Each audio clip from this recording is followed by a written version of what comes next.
Dan alhamdulillah kita telah pun masuk kepada fasa yang disebutkan dengan Rabiul Anwar, Rabiul Awal, iaitu bulan kelahiran baginda Nabi Muhammad sallallahu alaihi wa ala alihi wasallam.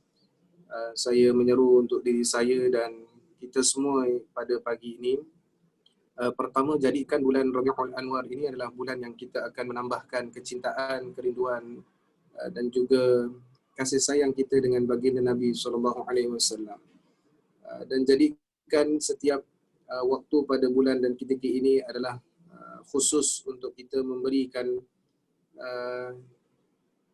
terima kasih kita kepada Nabi sallallahu alaihi wasallam dengan perbanyakkan selawat kepada Rasulullah, melakukan amalan-amalan yang telah dianjurkan oleh Rasulullah, yang telah disepakati oleh para ulama.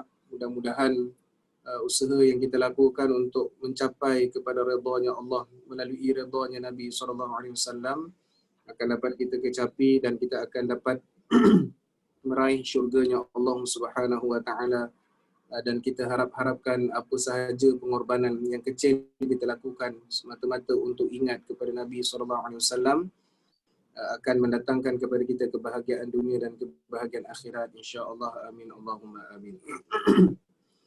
Baik, hajah-hajah yang dimuliakan oleh Allah Subhanahu wa taala, insya-Allah pagi ini kita akan sambung kembali kepada penutup penafsiran dalam suratul Bayyinah, juzuk yang ke-30 pada ayat yang ke-6 sehingga ayat yang ke-8, insya-Allah. Jadi seperti mana biasa kita akan kali ini saya akan baca dan kemudian saya akan teruskan letakkan penterjemahannya melalui kepada tajuk yang telah diberikan oleh Dr. Wahab Al-Zuhaili hafizahullah, iaitu tentang ancaman terhadap orang-orang kafir dan janji baik kepada orang-orang taat serta balasan kepada mereka. Bismillahirrahmanirrahim. Qala al-muallif rahimahullahu ta'ala bi'ulumihi wa 'ulumihi fid dharain amin. Allah Subhanahu wa ta'ala berfirman, a'udzu billahi minasyaitonir rajim. Innal ladzina kafaru min ahlil kitabi wal musyrikin fi nari jahannam khalidina fiha ulaika hum syarrul bariyah. Innal ladzina amanu wa 'amilus solihati ulaika hum khairul bariyah. Jazaohum 'inda rabbihim jannatu 'adnin tajri min tahtihal anhar khalidina fiha abada radhiyallahu anhum wa radu anhu dzalika liman khasyiya rabbah. Kata Allah Subhanahu wa taala, sesungguhnya orang-orang yang kafir dari kalangan ahli kitab dan orang-orang musyrik itu akan ditempatkan di dalam neraka Jahannam, kekallah mereka di dalamnya, mereka itulah sejahat-jahat makhluk. Sesungguhnya orang-orang yang beriman dan beramal soleh, mereka itulah sebaik-baik makhluk. Balasan mereka di sisi Tuhannya ialah syurga Adnin, tempat tinggal yang tetap, yang mengalir di bawahnya beberapa sungai, kekallah mereka di dalamnya selama-lamanya. Allah Subhanahu wa taala redha kepada mereka dan mereka pun redha, yakni serta bersyukur terhadap nikmat pemberiannya. Balasan yang demikian itu untuk orang-orang yang takut, yakni melanggar perintah Tuhannya. Kaitan ayat dengan ayat sebelumnya. Setelah menerangkan pendirian orang-orang kafir dan musyrikin terhadap seruan yang dibawa oleh Nabi sallallahu alaihi wasallam, Allah menyebutkan tentang ancaman terhadap orang-orang kafir dan janji baik terhadap orang-orang yang mentaatinya serta balasan terhadap mereka. Allah mendahulukan ancaman ahli kitab berbanding orang-orang musyrikin kerana Rasulullah sallallahu alaihi wasallam mendahulukan hak Allah ke atas hak dirinya. Justru itu ketika gigi Rasulullah sallallahu alaihi wasallam patah di dalam peperangan Uhud, baginda sallallahu alaihi wasallam bersabda, "Ya Allah, ya Tuhanku, berilah hidayat kepada kaumku, sesungguhnya mereka tidak mengetahui." Tetapi apabila baginda sallallahu alaihi wasallam terlepas solat Asar pada hari peperangan Khandaq, baginda sallallahu alaihi wasallam berkata, "Semoga Allah memenuhi perut-perut dan kubur-kubur mereka dengan api." Lalu Allah Subhanahu wa taala berfirman, sebagaimana kamu telah mendahulukan hak aku ke atas hakmu, pada hari ini aku juga akan mendahulukan hakmu ke atas hakku. Barang siapa yang meninggalkan solat sepanjang umurnya tidak menjadi kafir, tetapi sesiapa yang mencerca kamu wahai Muhammad sallallahu alaihi wasallam akan menjadi kafir. Oleh kerana ahli kitab telah mencerca kamu, aku dahulukan ancaman terhadap mereka berbanding orang-orang musyrikin yang menghina aku. Selain itu, ahli kitab sepatutnya lebih utama beriman dengan kerasulan Muhammad sallallahu alaihi wasallam. Secara umumnya mereka semua beriman dengan agama serta mengakui tentang nabi akhir zaman dan tanda-tandanya di dalam kitab-kitab mereka. Cercaan mereka itu tidak wajar, oleh sebab itu ancaman lebih berhak didahulukan kepada mereka. Baik. Apa yang dibawa oleh Dr. Wahbah Al-Zuhaili tentang kaitan ayat seterusnya adalah tentang keagungan yang Allah Subhanahu wa taala letakkan kepada baginda Nabi sallallahu alaihi wasallam, iaitu perihal berkenaan dengan seseorang yang telah meletakkan haknya Allah melebihi daripada semua hak-haknya manusia. Sebab itu kalau kita melihat dalam satu hadis Nabi sallallahu alaihi wasallam, iaitu tentang kecintaan kepada dunia, itu izhad fid dunya yuhibbukallah wazhad fima 'indan nas yuhibbukan nas. Kata Nabi sallallahu alaihi wasallam, hendaklah kamu zuhud daripada hal dunia, kamu akan disayangi oleh Allah, dan hendaklah kamu zuhud apa yang telah diberikan oleh Allah kepada manusia, maka kamu akan disayangi oleh manusia. Maka daripada perkataan zuhud diletakkan oleh para ulama secara asasnya, iaitu secara lughahnya, iaitu zuhud itu adalah meninggalkan ataupun menjauhkan. Tetapi di dalam perbahasan para ulama, apa yang dimaksudkan dengan zuhud itu bukanlah kita meninggalkan dunia ataupun bukan kita menjauhkan dunia. Kerana menjadi kepada fitrah sunnatullah kepada manusia akan sayang kepada hal-hal dunia. Kalau orang tanya sayang ke tak pada anak-anak, sayang. Kalau orang tanya kepada kita sayang ke tak suami kita, pasangan kita, sayang. Kalau ada orang mengatakan saya tak pernah sayang semua ni, melainkan sayang kepada Allah, tu poyo. Maknanya fitrah manusia Allah jadikan adalah dengan sayang kepada apa yang ada di dunia. Rumahnya, keretanya, semuanya itu. Tetapi yang dituntut dalam zuhud itu bukan kita membuang kepada semuanya, kita menafikan kepada hal dunia. Tetapi yang diletakkan itu adalah meletakkan kecintaan Allah dan Rasul melebihi daripada perkara yang kita cinta di dunia. Sebab itu Sayyidina Umar radhiyallahu an, ketika mana dikatakan kepada Rasulullah, ya Rasulullah, sesungguhnya aku sayang kepada engkau, aku sayang kepada Allah, aku sayang kepada engkau ya Rasulullah. Tapi dalam waktu yang sama aku sayang juga dengan keluarga aku ya Rasulullah. Kata Nabi, belum lagi.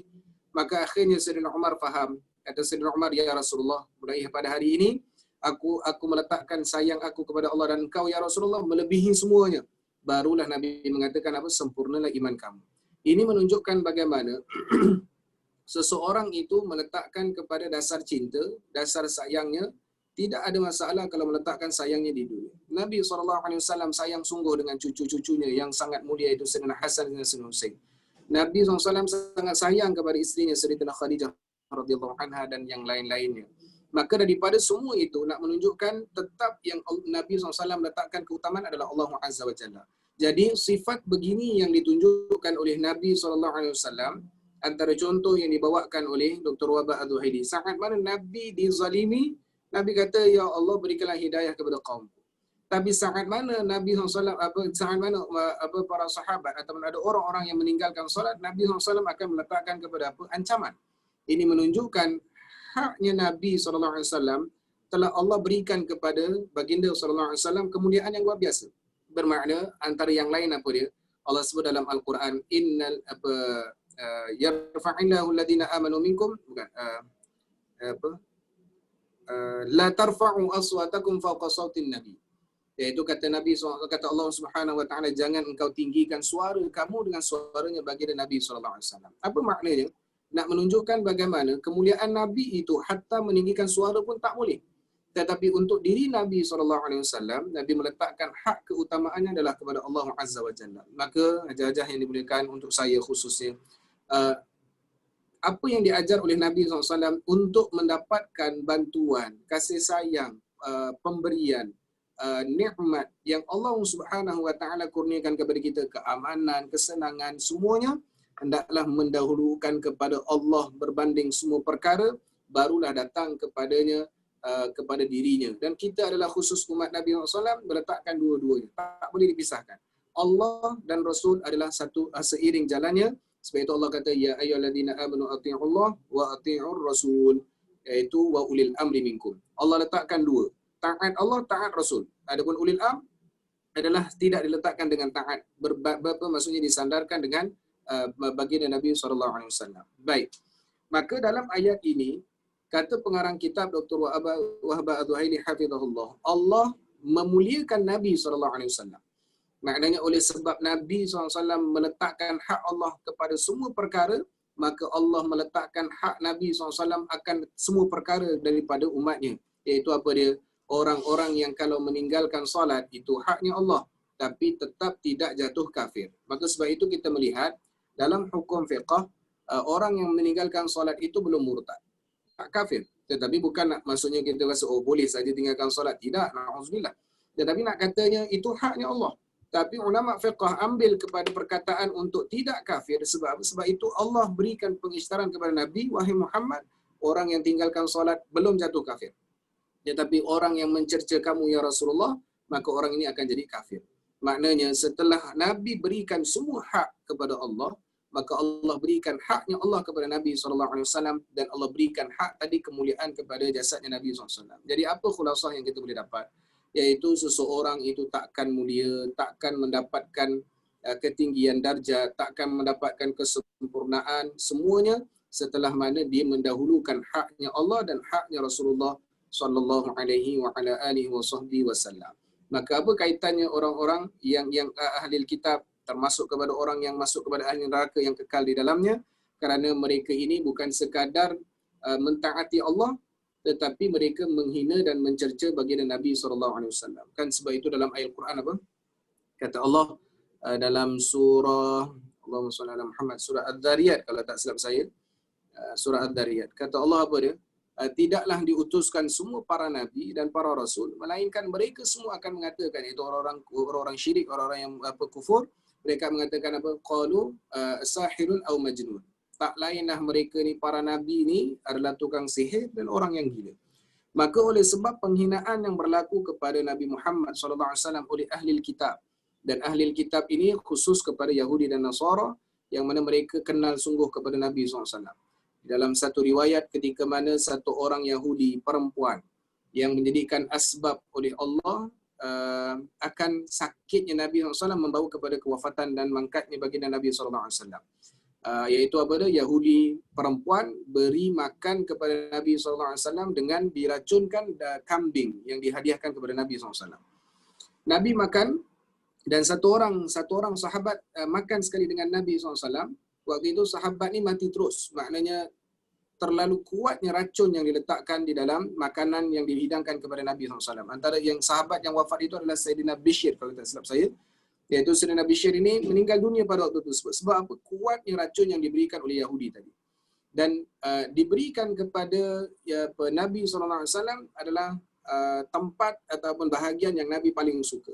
Iaitu apa? Disebutkan dengan dhira', iaitu kaki depan kambing sebelah kanan yang disukai oleh Nabi SAW. Maka bila mana Nabi nak makan, pada waktu tersebut daging tadi dah berada dalam mulut Nabi, maka waktu itu kambing tadi bercakap. Dia kata, ya Rasulullah, aku ni sedang dalam keadaan racun ya Rasulullah. Maka oleh sebab Nabi dengar perkataan kambing tadi bercakap, ini subhanallah, mukjizatnya Nabi SAW, kambing yang telah dijadikan daging hancur, dimasak, tetap boleh bercakap pada waktu tersebut. Maka akhirnya Nabi panggil Yahudi tadi. Kata Nabi, kenapa engkau buat aku macam gini? Apa salah aku dengan engkau? Itu kalau Nabi SAW masih lagi ada rahmatnya. Kalau Hambali gitu, yang aku dah pukul habis na Yahudi itu. Kalau kita lah, dah terang-terang beritahu yang dia diracun, maka Nabi panggil dan masih lagi diberikan rahmat pada Yahudi tadi. Iaitu apa kata Nabi SAW? Apa yang kau buat? Kenapa? Apa salah aku pada kau? Maka kata Yahudi tadi, wahai Muhammad, sesungguhnya kami telah baca dalam kitab-kitab kami. Ini nak katanya mereka beriman. Tetapi mereka mempercayai, tapi mereka tak beriman dengan Nabi SAW. Mereka percaya bahawa kitab-kitab mereka itu benar cerita tentang Nabi akhir zaman. Tapi apa dia kata? Kitab-kitab kami ini cerita, wahai Muhammad, tanda-tanda Nabi akhir zaman, dia suka makan zirak, iaitu tentang makanan tadi. Dan ketahuilah saat mana dia makan, daging tadi akan bercakap. Maka Yahudi tadi meyakini akan kitab mereka tentang kambing ataupun daging akan bercakap saat mana Nabi SAW makan. Maka tetapi dalam waktu sama mereka buat itu adalah untuk penghinaan dengan diletakkan racun kepada Nabi SAW. Maka sebab itu ketinggian darjatnya Nabi SAW Allah tinggikan dan sangat muliakan. Wa rafa'na laka dzikrak, iaitu Allah tinggikan sebutannya Nabi SAW itu dengan setiap adanya kalimah Allah, adanya kalimah Muhammad SAW. Nak menunjukkan kepada kita, jangan putuskan hubungan secara zahir dan batiniah kita dengan Nabi SAW. Apa sahaja. Kita makan dalam keadaan kenyang, kita makan roti, kita makan kambing, kita makan apa sahaja daripada yang kita melihat kepada itu adalah datang daripada Nabi SAW, maka kaitkan kita punya hubungan dengan Nabi SAW. Kita buat sesuatu perkara, solat, Masya Allah, Allah terima solat aku ni sebab ikut kepada Nabi SAW.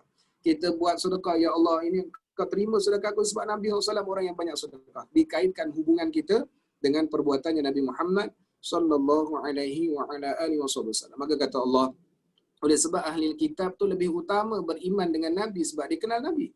Orang-orang musyrikin, mereka tak kenal pun Nabi, tapi mereka istilahnya syok sendiri. Mereka sembah berhala, mereka sembah pokok, mereka buat perkara yang memang itu adalah nenek moyang mereka, iaitu kebiasaannya. Ahli kitab, mereka tak sembah berhala. Tetapi dalam waktu yang sama adalah diberikan kepada mereka panduan untuk kenal Nabi, tapi mereka tidak beriman dengan Nabi Muhammad sallallahu alaihi wasallam. Maka penghinaan Allah utama berbanding orang musyrikin, mereka sepatutnya layak ataupun lebih utama untuk beriman dengan Nabi sallallahu alaihi wasallam. Baik. Tafsir dan ulasan. Allah Subhanahu wa taala menceritakan tentang kesudahan orang-orang kafir, iaitu orang-orang Yahudi, Nasrani dan penyembah berhala yang menyalahi kitab-kitab yang diturunkan oleh Allah serta para nabi yang diutuskan oleh Allah Subhanahu wa taala. Tempat kembali mereka pada hari kiamat nanti ialah neraka Jahannam yang bernyala-nyala. Tidak ada tempat lain untuk mereka melainkan neraka Jahannam. Disebutkan dalam hadis orang yang masuk neraka semakin hari semakin bertambah siksaan. Maknanya satu siksaan kali kedua siksaan lebih dahsyat daripada yang pertama, dan seterusnya sampailah selama-lamanya. Kata Nabi SAW, ada pun orang syurga, ahli syurga, mudah-mudahan kita adalah di kalangannya, insya-Allah, amin. Itu kata Nabi, orang tu dapat nikmat tu akan bertambah selama-lamanya. Iaitu perbezaan antara ahli nar dan juga ahli jannah. Baik, mereka masuk ke dalamnya dan kekal di dalamnya buat selama-lamanya, iaitu abadan. Mereka tidak akan keluar darinya dan tidak akan mati di dalamnya. Kini mereka adalah sejahat-jahat makhluk yang diciptakan oleh Allah kerana mereka meninggalkan kebenaran lantaran perasaan hasad dengki.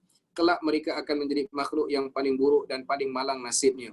Allah Subhanahu wa taala tidak menyatakan di sini khalidina fiha abada sebagaimana yang dinyatakan berkenaan dengan orang taat, disebabkan rahmatnya mengatasi dan melebihi kemurkaannya, iaitu firman-Nya Allah Subhanahu wa taala, hum syarrul bariyah, adalah untuk menafikan dan mensabitkan, iaitu sejahat-jahat makhluk ialah mereka, bukan selain daripada mereka. Baik, kalaulah Allah Subhanahu wa taala mengisytiharkan mereka ini seburuk-buruk manusia, macam mana boleh datang zaman kita puji kepada orang Yahudi, puji kepada orang Nasrani. Itu pujinya apa? Dulu masa Obama naik presiden, oh baguslah Obama ni nampak macam mesra Islam sikit. Allah. Kemudian naik Trump pula, takut pula. Kata dia Trump ni nampak sangat dahsyat lah dengan Islam ni, fobia sangat lah. Kemudian ada orang yang, kalau contohlah, masa saya pergi ke Palestin dengan Fadlatul Habib Najmuddin, ada satu orang makcik tu lah, makcik tu jumpa dengan masuk dalam bas, dia kata bagus betul lah Yahudi tu layan dengan makcik ni, bagus dia layan, baik je, subhanallah. Yang baik kita tidak akui akan kebaikannya, yang maksudnya tunjukkan kebaikan itu adalah kemuliaan. Tetapi untuk meletakkan seorang Yahudi melakukan kebaikan kepada Islam itu mustahil. Allah sebut lan tarda. Maknanya kalau kita nampak kepada kebaikan kepada dia, itulah kebaikan kepada fitrah manusia. Tetapi hakikatnya kezaliman dalaman diri dia yang menghina kepada Nabi SAW, yang pada hari ini kalau mereka ada satu pintunya Babu Salam kalau tak silap saya di Palestin, pintu tu mereka tutup. Tutup sebab apa? Sebab kata dia supaya Nabi Isa nanti turun tak tahu nak pergi mana. Sebab kata dia Nabi SAW sebut Nabi Isa akan turun dekat Babu Salam itu di bahagian di kalau masuk di sebelah kiri Palestin Masjidil Aqsa, itu tempat yang akan turun Nabi Isa. Mereka tutup, mereka tak berikan ruang, maksudnya tidak ada sesiapa pun yang boleh. Disebab kata dia nanti Nabi Isa turun, tak tahu nak pergi mana sebab kita dah tutup pintu. Subhanallah. Jadi nak katanya bukan sekadar Nabi Muhammad mereka musuhi juga Nabi Isa, sebab mereka yakin yang akan mengalahkan mereka adalah saat mana turunnya Nabi Isa AS. Jadi sebab itu kita melihat Allah mengisytiharkan dah mereka ini hum syarrul bariyah, seburuk-buruknya manusia. Macam mana hari ini kita boleh nak puji kepada orang-orang Yahudi dan juga Nasara pada waktu ini. Bila mana berlakunya di PRN Sabah, ini bukan politik tetapi kalau melibatkan agama itu kena sentuh. Bila mana ada sebahagian orang-orang politik mengatakan orang-orang Kristian di Sabah telah pun bersama dengan kita orang Islam, jadi sesungguhnya Kristian dan Islam itu adalah bersaudara. Tak. Dia tetap terkeluar daripada jalan Islam. Saudara atas dasar manusia, khalas. Tetapi nak meletakkan agama sama pada waktu tersebut tidak sama sekali. Okay, sebab Nabi sebut al-muslim akhul muslim, iaitu muslim itu saudaranya muslim, bukan saudaranya kepada orang-orang selain daripada agama Islam. Baik. Dan kemudian Allah Subhanahu wa taala mengutarakan tentang perihal orang-orang taat, iaitu dengan firman-Nya innal ladzina amanu wa 'amilus solihat ulaika hum khairul bariyah. Mereka yang beriman dengan sepenuh hati kepada Tuhan mereka, kitab-kitabnya, rasul-rasulnya dan hari akhirat serta melakukan amal soleh dengan anggota mereka, mereka adalah sebaik-baik makhluk sekarang dan yang akan datang, iaitu pada hari akhirat nanti. Sayyidina Abu Hurairah radhiyallahu anhu dan sekumpulan ulama telah berhujjah dengan ayat ini untuk melebihkan kedudukan orang-orang taat dari kedudukan para malaikat berdasarkan firman Allah Subhanahu wa taala ulaika hum khairul bariyah. Kemudian Allah menyebutkan tentang balasan mereka, firman-Nya jazaohum 'inda rabbihim sampai kepada akhir ayat. Maksudnya balasan mereka pada hari kiamat di sisi pencipta dan pemilik alam raya terhadap keimanan dan amal soleh mereka ialah syurga. Mereka tinggal di dalamnya untuk selama-lamanya. Syurga-syurga atau taman-taman itu mengalir di bawahnya sungai-sungai. Mereka mendiami di dalamnya buat selama-lamanya, tidak akan keluar dan berpindah daripadanya. Berpindah di sini maknanya tidak akan dikeluarkan daripada syurga untuk ziarah kepada orang neraka atau seumpamanya. Jadi bagaimana seseorang yang kalau disebutkan maknanya ahli syurga pernah ziarah kepada ahli neraka? Ya, iaitu ada peristiwa ziarah tetapi mereka tak keluar daripada syurga untuk pergi ke neraka ziarah kepada mereka. Tetapi mereka akan dibukakan hijab, iaitu berada dalam syurga untuk melihat ahli neraka pada waktu tersebut. Maknanya dah dapatkan syurga, takkan kita nak keluar nak tengok ziarah orang berada di neraka, mustahil. Iaitu kekal di dalamnya, tidak berpindah. Itu satu bab. Dan tidak berpindah darinya itu maknanya manusia pada waktu yang menjadi ahli syurga, dia tidak akan berpindah daripada kedudukan dan keadaan tempatnya. Ada pandangan yang lain mengatakan berpindah-pindah juga, tetapi berpindah saat mana ingin menziarahi kepada ahli syurga. Ahli syurga akan ziarah tapi dia akan patah balik ke rumahnya. Macam kita pada hari ini, rumah kita dekat Nusa Idaman. Kita pergi ke Pahang, pergi ke Melaka, sekian-sekian, akhirnya kita akan balik ke tempat rumah kita. Begitu juga ahli syurga, dia tidak akan berpindah daripada tempatnya, tetapi dia akan ziarah ke tempat-tempat lain. Dan kata para ulama, antara yang dibuat oleh ahli syurga adalah menghadiri majlis ilmu bersama dengan ulama yang akan bermakna kita nak dapatkan, contohnya kita terlepas untuk duduk dengan zaman Imam Syafi'i, nanti di syurga kita akan duduk dalam majlis ilmu bersama Imam Syafi'i. Kita akan duduk dengan majlis ilmu dengan para ulama di syurga, dan pastinya yang orang nanti-nantikan adalah duduk majlis ilmu dengan baginda Nabi Muhammad sallallahu alaihi wa ala alihi wasallam. Itu tentang maknanya tidak berpindah daripadanya. Baik. Mereka tidak akan mati, bahkan selama-lamanya akan berada di dalam kenikmatannya secara berterusan mengecapi kelazatannya tanpa kesudahan. Sebab itu ulama kata, antaranya Imam Al-Haddad, kata dia apa? Manusia ni ada fasanya 5 fasa.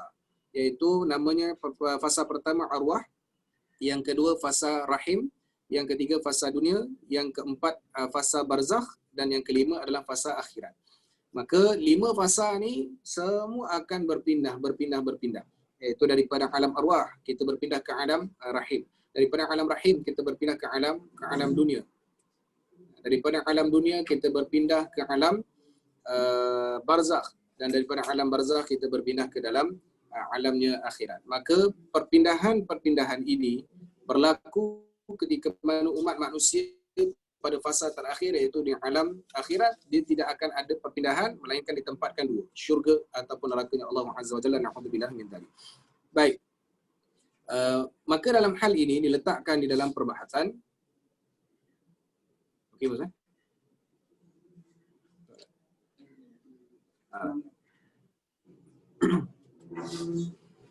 Baik, maka dikatakan bahawa kelazatan yang berada dengan ahli syurga pada waktu tersebut adalah kekal. Maknanya penentu untuk kekal adalah di antara dua, syurga ataupun nerakanya Allah Azza wa Jalla. Na'udzubillah min dzalik. Baik. Ungkapan al-jaza, bayani pembalasan, mengandungi dua pengertian. Pertama, diberikan balasan yang banyak tanpa sebarang kekurangan. Kedua, Allah Subhanahu wa taala memberikannya apa yang mencukupi buatnya, kerana ungkapan al-jaza adalah kata nama yang merujuk kepada sesuatu yang mencukupi. Apa sahaja yang dihajati oleh hatinya akan diperolehnya.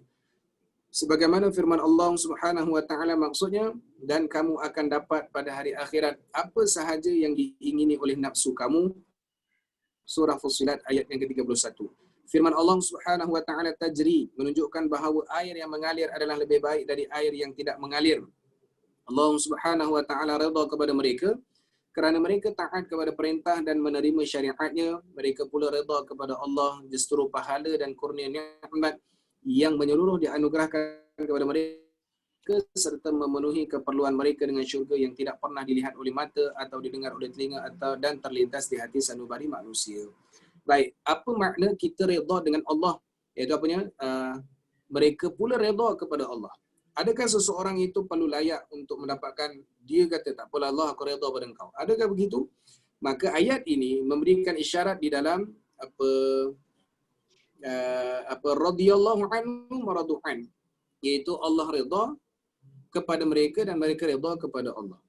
Apa yang makna kita redha kepada Allah Subhanahu wa taala? Iaitu redha di sini bukan nak merasakan bahawa pasrah, maknanya contohlah Allah bagi kita dapat rumah dekat syurga sekian-sekian. Maka kita bercakap, tak apalah Allah redha dah, aku redha dah rumah macam gini, tak. Tak ada gitu, tak. Maknanya redha di sini adalah dia merasakan apa yang Allah Subhanahu wa taala nak berikan kepada dia, dia akan merasakan itulah pemberian yang paling terbaik dan yang paling dinanti adalah untuk melihat kepada Allah Subhanahu wa taala. Maknanya dengan redha kepada Allah, redha kepada Allah itu adalah dengan bukan menunjukkan bahawa dia ni Allah sepatutnya aku nak besar sikit ni Allah, tapi tak apalah besar sikit ini pun okeylah, tak. Maknanya dia nak letakkan apa? Keredaan tu adalah memberikan sepenuh hati dia bahawa yang dia akan duduk dalam syurga, dan apa yang dia nak adalah melihat kepada Allah Subhanahu wa taala. Sebab itu dalam satu doa diajarkan oleh para ulama, apa dia? Wa amanan minal adab wa nasiban minal jannah, dan ya wahai Allah, amankan aku daripada adab, wa nasiban minal jannah, dan jadikan nasib aku nanti adalah syurga, warzuqna an-nadhara ila wajhikal karim, iaitu bukan sekadar syurga saja kita dapat, jadikan aku ni boleh melihat kepada wajahmu ya Allah yang sangat-sangat mulia. Jadi maknanya redha kepada mereka itu yang mereka nanti benda yang lagi besar. Dan benda yang lebih besar itu apa dia? Melihat kepada Allah Subhanahu wa taala. Ini perbahasan ulama panjang dalam bab akidah. Baik, kemudian balasan dan keredaan ini diperolehi oleh sesiapa yang takut dan bertakwa kepada Allah dengan sebenar-benar takwa. Orang yang mengabdikan diri kepada Allah seolah-olah dia melihatnya serta meninggalkan maksiat kerana kepekaan tersebut. Takwa, dan diletakkan takwa itu apa dia? Takut dan juga harap kepada Allah Subhanahu wa taala. Baik. dalam hadis Nabi SAW berkaitan dengan apa hadis itu, tentang taat, apa, warijalun, apa hadis itu, subhanallah, saya ambil terjemahannya lebih kurang. Seorang lelaki ataupun umum yang bangun pada waktu malam, diletakkan kepadanya takut kepada Allah. Dan kemudian Nabi bacakan ayat Al-Quran, tatajafa junubuhum anil madaji' yad'una rabbahum khawfan wa tama'a. Iaitu Allah mengatakan apa? Dia berdoa kepada Allah dengan rasa takut, wa tama'a, harap yang tamak, iaitu yang sangat besar kepada Allah SWT akan rahmatnya. Baik. Kedudukannya macam mana? Keadaan yang dikatakan, oh orang ni adalah orang yang takut dan berharap kepada Allah. Raja wal khawf. Baik, kata ulama, contoh yang terbaik antaranya pernah disyarahkan oleh Syekh Ahmad Fahmi Zamzam hafizahullah. Kata beliau, contoh yang terbaik, dan juga ini pernah dibahaskan oleh guru mulia, guru kepada guru kami, iaitu Fadilatul Habib Umar bin Hafiz hafizahullah. Beliau mengatakan apa dia? Takut yang sebenar ni adalah bukan takut yang kita akan masuk neraka kemudian kita rasa kita keluar. Contohnya, hari ini kita jumpa anak-anak muda yang hari ini, maaf cakap, maknanya orang-orang yang memang selalu buat maksiat. Na'udzubillah, mudah-mudahan Allah peliharakan keturunan kita dan kita juga insya-Allah. Mudah-mudahan Allah bagi hidayah kepada mereka. Bila perkataan mereka keluar apa dia? Iaitu mereka akan mengatakan, tak apalah, nanti masuk neraka kan. Tapi kan saya Islam, nanti ujung-ujung keluar juga daripada neraka. Maknanya dia rasa dia akan takut juga masuk neraka. Tapi dia rasakan dia akan keluar pada waktu tersebut. Dan dalam waktu yang sama pula pengharapan, dia rasa confident level tinggi dia, buat apa pun syurga. Ini kata ulama salah dalam menilai kepada harap dan takut pada Allah. Maknanya contoh, kita ni baru zikir 33 kali tu kan. Subhanallah, alhamdulillah, Allahu akbar. 33. Habis-habis dia terus muka, masya-Allah. Kenapa je? Saya rasa saya dah syurga dah ni, subhanallah. Baru zikir. Itu datang majlis ilmu, tahu nanti datang daurah lagi. Datang daurah terus macam memang ahli syurga di Jannatul Firdaus terus. Nak katanya, adakah dengan confident level begitu dikatakan pengharapan? Salah. Maka dikatakan, Abi nak ambil jalan mana? Jalan yang pernah ditunjukkan oleh Sayyidina Umar Al-Khattab. Kata Sayyidina Umar apa dia? Kata dia, ya Allah, kalaulah semua orang masuk syurga dan satu orang yang masuk neraka, ya Allah, aku risau sungguh yang akan masuk neraka tu aku. Ini subhanallah, ahli syurga yang memang Nabi jamin syurga. Dan kemudian kata Nabi SAW yang kedua apa dia? Kata Sayyidina Umar apa dia? Ya Allah, kalau ada semua orang masuk neraka, satu orang dia masuk syurga. Ya Allah, aku harapkan yang masuk syurga itu adalah aku. Bermakna, dalam ibadat kita ni, kita duduk dalam majlis ilmu, kita makan, kita buat apa saja. Ya Allah, ni aku takut kalaulah makan aku ni penyebab aku akan diazab oleh-Mu, ya Allah. Tapi ya Allah, dalam waktu yang sama, mudah-mudahan makan ni adalah harapan aku untuk kuat ibadat dan aku dapat masuk dalam syurga-Mu, ya Allah. Maknanya meletakkan apa? Kepasrahan, keredaan dan meletakkan segala ketentuannya daripada Allah Subhanahu wa taala. Dalam waktu yang sama hatinya apa? Rasa risau kalau masuk neraka. Maka dalam hal ini diajarkan oleh Sayyidina Umar sedemikian. Sebab itu kata Sayyidina Hasan Al-Basri. Apa Imam Hasan Al-Basri kata? Alangkah beruntungnya Juhaina, kata dia. Juhaina ni siapa? Iaitu orang yang terakhir keluar daripada neraka. Juhaina masuk neraka 700 tahun. Dan dia orang terakhir yang keluar daripada neraka dalam sabdaan Nabi SAW. Kata Hasan Al-Basri kepada, alangkah beruntungnya kalau aku ini jadi Juhaina. Kata anak murid ni, wahai Imam, bukankah Juhaina tu ahli neraka? Maknanya, kenapa Imam Hasan Al-Basri mengatakan beruntung jadi Juhaina? Dia ahli neraka. Diseksa 700 tahun keluar daripada neraka. Ceritanya menarik juga. Itu daripada keluar daripada neraka, dia letakkan di pintu, dia nampak syurga, dapat nampak kepada jalan syurga. Kata dia, ya Allah, boleh tak dekatkan sikit? Kemudian Allah kata, nanti kau minta lagi. Tak, aku tak minta lain. Sampai dekat pintu syurga, ya Allah, ni pintu syurga. Akhirnya dia masuk dalam syurga dengan sebab rahmatnya Allah Subhanahu wa taala. Baik. Maka orang tanya, wahai Imam, bukankah Juhaina ni ahli neraka? Kenapa engkau merasakan bahawa lebih beruntungnya jadi kepada Juhaina? Kata Imam Hasan Al-Basri hafizahullah radhiyallahu an, kata dia, sesungguhnya Juhaina telah diketahui dah keluarnya daripada api neraka. Walaupun dia masuk, tapi dah tahu keluar dah. Maka beruntung. Dikatakan adapun Hasan, iaitu dalam riwayat dia kata, adapun Hasan iaitu diri dia, kalau masuk neraka tak tahu bila akan dikeluarkan oleh Allah Subhanahu wa taala. Ini adalah ruang yang terbaik untuk kita sama-sama muhasabah diri saya.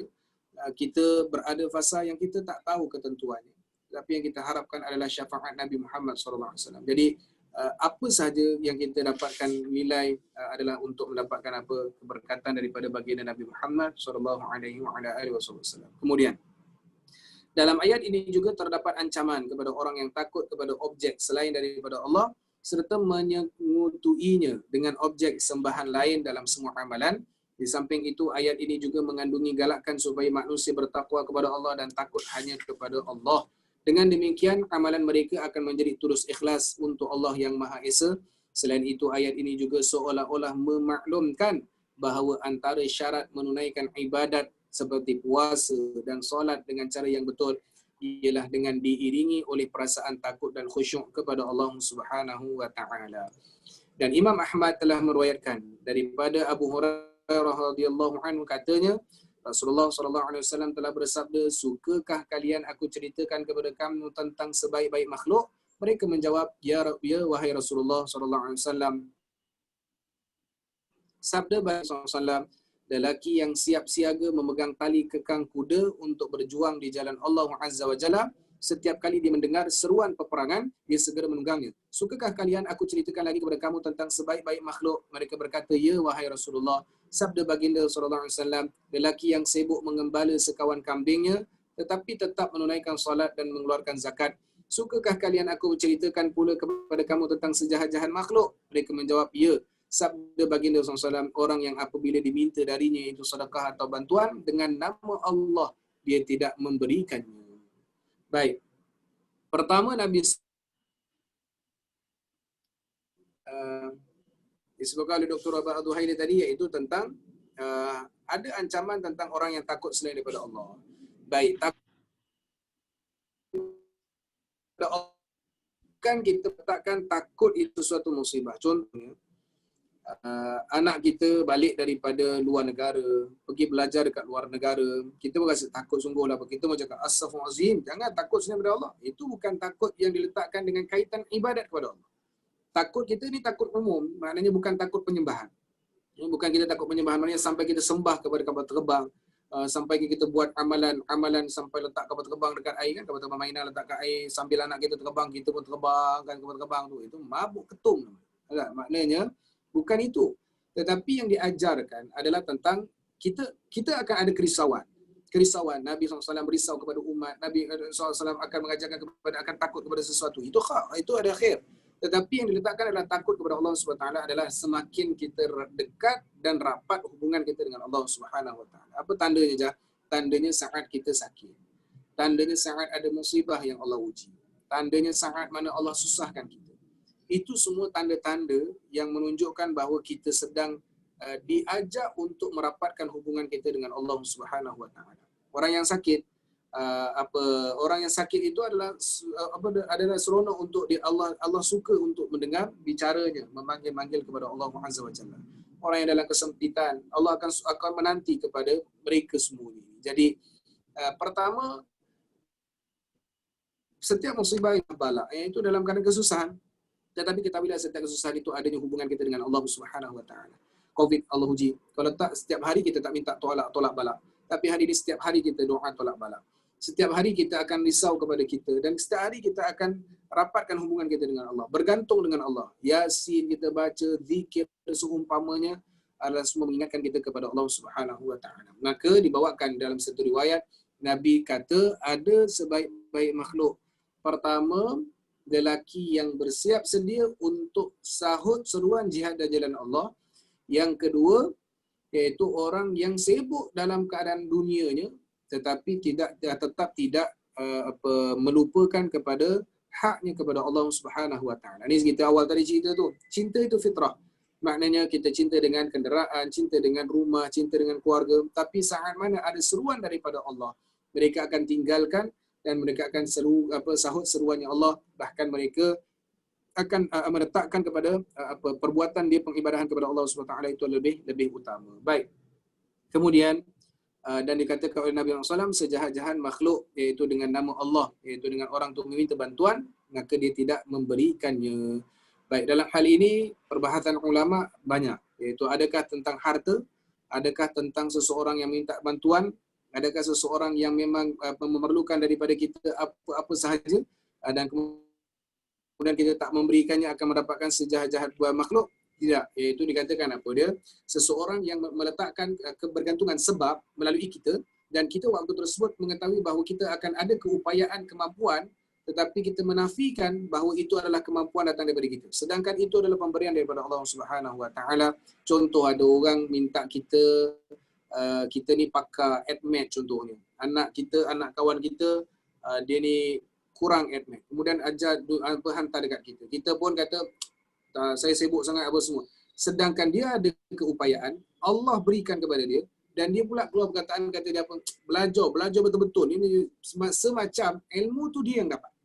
Sedangkan siapa yang bagi ke dia ilmu? Allah Subhanahu Wa Taala. Begitu juga harta, keupayaan, tenaga, semuanya itu dibalikkan dengan keupayaan kita, pemberian daripada Allah Subhanahu Wa Taala. Pedoman hidup dan hukum hakam. Ayat-ayat tersebut menunjukkan perkara-perkara berikut, iaitu golongan ahli kitab, Yahudi dan Nasrani, serta orang-orang musyrik dan para penyembah berhala dan yang menolak Islam, mereka wajar dikenakan 3 hukuman, iaitu masuk dalam neraka Jahannam, 1, kekal di dalamnya, 2, dan mereka wajar disifatkan sebagai seburuk-buruk kejadian dan ciptaan yang Allah. Manakala firman Allah Subhanahu Wa Taala yang mengancam mereka khalidina fiha, iaitu mereka kekal di dalamnya, yang seiring pula dengan firman-Nya dalam surah Khalidah adalah menegaskan tentang kesempurnaan dan keluasan rahmat-Nya Allah Subhanahu Wa Taala. Ini bersesuaian dengan sebuah hadis kursi yang diriwayatkan oleh Imam Muslim dari Abu Hurairah radhiyallahu anhu, sabaqat rahmati ghadabi, rahmatku mendahului kemurkaanku. Yang kedua, para ulama berkata ayat ancaman ini dikecualikan daripada 2 kategori manusia. Yang pertama, orang yang bertaubat di kalangan mereka, kemudian dia memeluk agama Islam, orang ini terkeluar. Yang kedua, orang-orang kafir. Sebelum ini boleh jadi tidak termasuk dalam kategori ayat ini kerana Fir'aun umpamanya adalah lebih jahat daripada mereka. Fir'aun lebih dahsyat.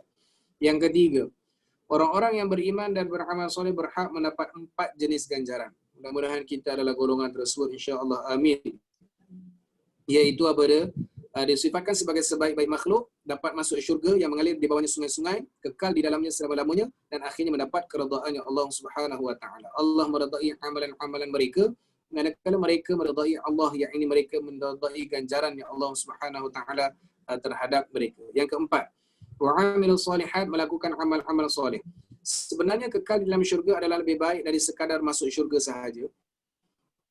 Manakala mendapat keridaan Allah adalah lebih baik daripada syurga.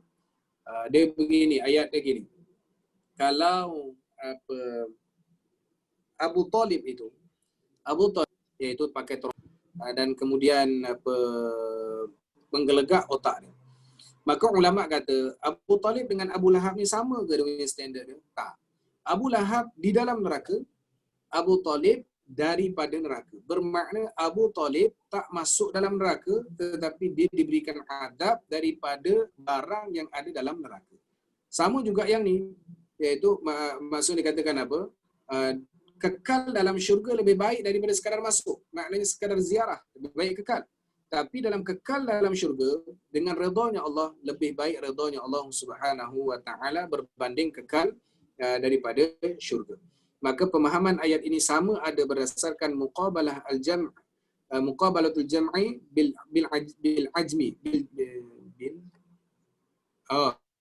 muqabalah al-jam'i bil jam'i, iaitu bermaksud semua itu akan dibahagikan kepada individu, ataupun muqabalah al-fardi bil fardi. Maknanya adakah dia akan dapatkan sekelompok ataupun individu. Maknanya ini semua adalah halnya Allah Subhanahu Wa Taala. So, seorang mukallaf pasti tidak dapat melakukan semua amalan soleh. Sebaliknya, setiap mukallaf mempunyai peluang masing-masing. Peluang orang yang kaya ialah memberi, sementara peluang orang fakir ialah menerima. Ini sebagaimana keadaan seseorang yang berkata kepada kedua isterinya, jika kamu berdua memasuki 2 rumah ini, kamu akan jadi demikian. Kata-kata itu diandaikan bermaksud setiap isterinya itu memasuki sebuah rumah masing-masing secara bersendirian. Ini adalah kiasan sahaja. Baik, kemudian yang kelima, Sebahagian ulama berhujah dengan firman Allah Subhanahu wa taala, ulaika hum khairul bariyah, iaitu sebaik-baik makhluk di bumi. Maksudnya sebaik-baik makhluk dari segi penciptaan. Kenyataan ini dikuatkan lagi dengan bacaan ayat secara al-hamz, iaitu yang melebihkan kedudukan manusia berbanding dengan malaikat. Ayat ini iaitu dikatakan oleh ulama penentu manusia lebih baik daripada para malaikat. Sebab apa? Manusia diuji dan manusia nak melakukan taat dengan ujian hawa nafsunya dan juga bisikan syaitan. Menunjukkan apa? Malaikat dia nak buat taat, memang taatnya automatik secara semula jadi. Untuk kita buat taat adalah melalui kepada perjuangan, pengorbanan dan melawan kepada hawa nafsu. Ibnu Abi Hatim telah meriwayatkan dari Abu Hurairah radhiyallahu anhu secara marfu' katanya, adakah kamu merasa kagum dengan kedudukan malaikat di sisi Allah? Demi Allah yang jiwaku berada di dalam kekuasaannya, kedudukan hamba yang beriman di sisi Allah pada hari kiamat lebih besar, yang ini mulia daripada itu. Baginda sallallahu alaihi wasallam kemudiannya membaca ayat ini sebagai menjawab pandangan ini. Boleh dikatakan bahawa malaikat juga termasuk dalam kategori mereka yang beriman dan beramal soleh, ataupun maksud al-bariyah di sini hanyalah anak Adam kerana ia mushtaq atau diambil daripada al-barri, iaitu tanah, bukannya bermaksud kepada barra'ullah,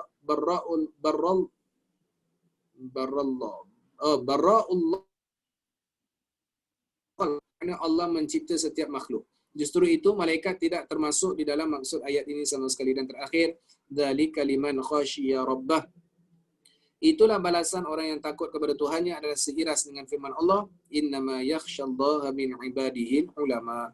Sebenar-benar yang takut kepada Allah dari kalangan hamba-hambanya ialah al-ulama, iaitu orang-orang yang berilmu. Maksudnya dasarnya yang saya sebutkan tadi, letakkan jalan takwa, iaitu takut dan harap kepada setiap ibadat melalui kepada jalannya para sahabat radhiyallahu anhum ajma'in dan juga para aulia-nya Allah Subhanahu wa taala. Kedua-dua ayat di atas jelas menegaskan bahawa orang yang alim mengenai zat dan hukum hakam Allah Subhanahu wa taala, merekalah sebaik-baik makhluk. Ya Allah, ya Tuhan kami, jadikanlah kami sebahagian dari mereka. Amin. Allahumma amin. Ajar-ajar yang dimuliakan oleh Allah Subhanahu wa taala, khatam atau tamat suratul Bayyinah kita pada pagi ini cukup untuk kita faham bahawa ancaman Allah Subhanahu wa taala kepada orang kafir adalah disebabkan keingkaran mereka, enggannya mereka kenal dan memahami kepada jalan yang dibawakan oleh para ulama untuk kenal kita kepada Allah Azza wa Jalla dan kenal kepada baginda Nabi Muhammad sallallahu alaihi wasallam. Dan ditutupi dengan apa? Ada bahagian orang yang taat kepada Allah. Mudah-mudahan orang yang taat itu adalah di kalangan dia, adalah kita termasuk di kalangan orang yang taat. Dan akan natijah syurganya Allah Subhanahu wa ta'ala. Wallahu ta'ala a'lam bis-shawab. Kita jumpa pertemuan pada minggu depan. InsyaAllah lah, saya rasa minggu depan nanti lagi belum cuti sekolah. Sebab kita akan cuti ikut cuti sekolah. Baik. InsyaAllah kita jumpa pada minggu hadapan. Apa soalan ke? Soalan Ustaz, satu soalan. Assalamualaikum. Okey, saya nak tanya yang hadis tadi tu, yang rahmatku mendahului kemurkaanku tu, dia macam mana kita nak nampak dalam hidup kita seharian ni? Apa maksud dia? Rahmatku mendahului kemurkaanku. Glamour sangat hadis ni. Okey. Pertama, dibawakan kepada kita akan rahmat yang Allah mendahului kepada kemurkaan. Satu, di dalam Al-Quran, semua perkara yang Allah murka berbanding dengan rahmat Allah itu lebih berganda. Satu. Yang kedua, berkaitan dengan rahmat Allah itu mendahului kemurkaan, maknanya yang Allah berikan kepada kita sebagai satu contoh begini. Bila mana ada orang nak melakukan maksiat kepada Allah, malaikat akan beritahu, ya Allah, orang ni nak melakukan maksiat. Catatkan, kata Allah, belum lagi, sabar. Sampailah hari kedua, hari ketiga, hari keempat, sehingga mereka itu buat maksiat, baru perlu catat pada waktu tersebut. Itu pun dengan catatannya apa? Dengan hanya satu sahaja. Itu adalah bahagian rahmat. Dan kemudian bahagian rahmat aku melebihi kepada kemurkaan Allah Subhanahu wa taala. Saat mana ada seseorang yang melakukan dosa, Allah panggil dengan kalimah ya ibadi. Allah tidak akan memberikan balasan dengan gelaran-gelaran kepada mereka yang bermaksiat. Allah tak sebut ya ma'asi, iaitu wahai orang yang bermaksiat, tapi Allah panggil dengan ya ibadi, menunjukkan yang Allah nantikan kepada seluruh hamba-hambanya adalah orang yang merapatkan hubungannya dengan Allah. Maka sebab itu rahmatnya Allah adalah melangkaui kepada kemurkaannya Allah Subhanahu wa taala. Sebab itu kalau orang berdoa kepada Allah, minta ampun, jangan rasa ragu akan keampunannya Allah Subhanahu wa taala. Dalam satu yang sama, dalam waktu yang sama, jangan minta Allah beri balasan dengan apa yang kita buat. Maknanya kita contohlah dah buat, ya Allah ni tangan aku ni ketetel, maksud tak ketetel diam itu. Ya Allah ni tangan aku ni ketetel, tak ketetel diam, ya Allah kau balaslah tangan aku ni bagi diam ya Allah. Jangan sekali minta balasan akan apa perbuatan yang kita dapat, melainkan dengan apa keampunan daripada Allah Subhanahu wa taala. Jadi Allah mendahului rahmat ini mendahului kepada kemurkaan, termasuklah kepada hal-hal berkaitan dengan segala ancaman Allah letakkan kemudian melainkan kepada orang-orang yang memang menentang kepada Allah dan juga menentang kepada Nabi SAW. Itu secara asasnya lah berkaitan rahmat. Jadi kalau kaitan macam mana kita nak merasai rahmatnya Allah SWT, kita tengok kita hari ni contoh ngaji malas, zikirnya pun kedekut, tapi Allah bagi juga daripada rahmat itu. Maknanya apa? Itu tetap Allah melihat kepada perbuatan sedikit kita untuk diberikan rahmat pada waktu tersebut. Allahu a'lam.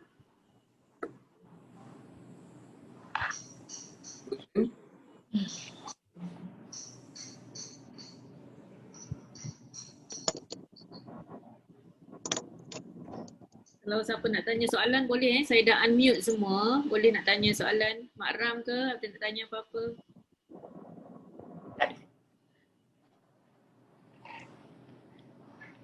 Ada? Mas tak ada. Okay. Baik, insya-Allah kita akan jumpa pertemuan pada minggu hadapan diizinkan oleh Allah Subhanahu Wa Taala. Dan mudah-mudahan kita dapatlah khatam surah Ad-Duha sampai surah An-Nas ni. InsyaAllah. Sikit lagi lah surah khatam kita lah, bukan khatam tafsirnya. Sebab kata ulama sesiapa yang buka kitab tafsir di kalangan para ulama, saya bukan ulama lah, tapi nak dikatakan kebanyakan majoriti para awliya-Nya Allah, mereka khatam 30 juzuk dalam bab tafsir, mereka akan diangkat oleh Allah Subhanahu Wa Taala. Ramai. Antaranya Mutawalli Syekh Sya'rawi rahimahullah, khatam sahaja penafsiran tafsir 30 juzuk, akhirnya dia wafat. Kemudian ada seorang ramai di kalangan mereka yang mengkhatamkan 30 juzuk, dan kemudian dia diangkat oleh Allah Subhanahu Wa Taala, diwafatkan oleh Allah Subhanahu Wa Taala. Jadi nak katanya bukanlah lepas ni jadi risau pula nak ganti tafsir. Ya, dah surah An-Nas dah kita esok, bukan. Nak katanya ruang untuk Allah redha, tanda-tandanya adalah isyarat melalui perkara tersebut. Mudah-mudahan menjadikan asbab kebaikan dalam setiap dilakukan, insya-Allah. Wallahu a'lam bishawab. Mohon maaf silap terlanjur kata, terkasar bahasa, silap bicara, kekurangan daripada saya. Saya mohon maafan kepada semuanya, insya-Allah. Kita jumpa pada minggu hadapan. Aku qauli hadza wa astaghfirullahal azim li wa lakum wa lisa'il muslimin wal muslimat wal mu'minin wal mu'minat astaghfiruh fa yaghfiru wa yarjat taibin. Kita tangguhkan dengan tasbih kafarah dan subhanakallahumma wa bihamdika asyhadu an la ilaha illa anta astaghfiruka wa atubu ilaik. Bismillahirrahmanirrahim. Al-'asri innal insana lafi khusr illa alladhina amanu wa 'amilus solihati wa tawassaw bil haqqi wa tawassaw bis sabr. Assalamualaikum warahmatullahi wabarakatuh.